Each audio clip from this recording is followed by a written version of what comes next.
संभाजीनगरमध्ये आपण काँग्रेस आणि भाजपवाले यांना पूर्ण जनता, पूर्ण पब्लिक पूर्ण त्रस्त झालेली आहे। भाजपवाल्यांनी कुठलाही आजपर्यंत विकास केला नाही, काँग्रेसवाल्यांनीही कुठला विकास केला नाही। आपण खासदार निवडून आणलेत, आमदार निवडून आणलेत, पण कुठलेही खासदारांना किंवा आमदारांना किंवा नगरसेवक यांना कुठलाही विकास केला नाही। आता आपल्या ऑफिस समोरचा हा रोड पहा, सर्व्हिस रोड, या सर्व्हिस रोडला रिकामा माणूस चालताना पायाखाली दगड गोटे अमुक डमुक सर्व आहेत ना, ते पाहून घ्या। याचे बरोबर आहे, कुठलाच विकास नाही आपल्या शहरामध्ये।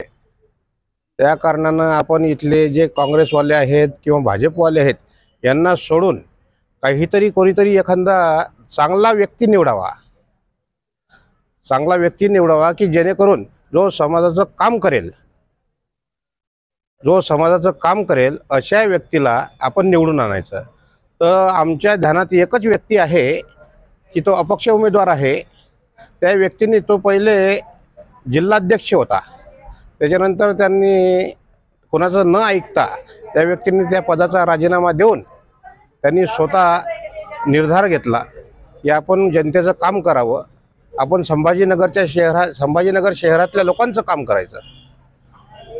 म्हणून एकच आम्हाला म्हणजे मला एक सांगायचं आहे की तो एकच उमेदवार आपला रमेश पवार म्हणून, मी ओळखत नाही त्यांना, पण मी ऐकलेलं आहे की रमेश पवार हा जनतेच्या कामाचा माणूस आहे, म्हणून त्याला आपण निवडून आणावं। माझी एकच विनंती आहे जनतेला की आपण या बाकीचे जे आहेत हे सर्व सोडून अपक्ष उमेदवार काम करतो, कारण हे बाकीचे हे पोटभर उमेदवार सर्व हे पहिले स्वतःच्या पोटाचं पाहतात आणि नंतर काम पडलं की साहेब कामात आहेत, साहेब कामात आहेत। त्याचा आमदार असो, त्याचा खासदार असो, त्याचा पी असो, त्याचा बॉडीगार्ड असो, तो ऑफिसमध्ये रिकामा बांड्या हाणतो, पण त्याच्याजवळ आपल्यापर्यंत कोणीही येऊ देत नाही। म्हणून आपल्याला अपक्ष उमेदवार रमेश पवार याला निवडून आणायचं।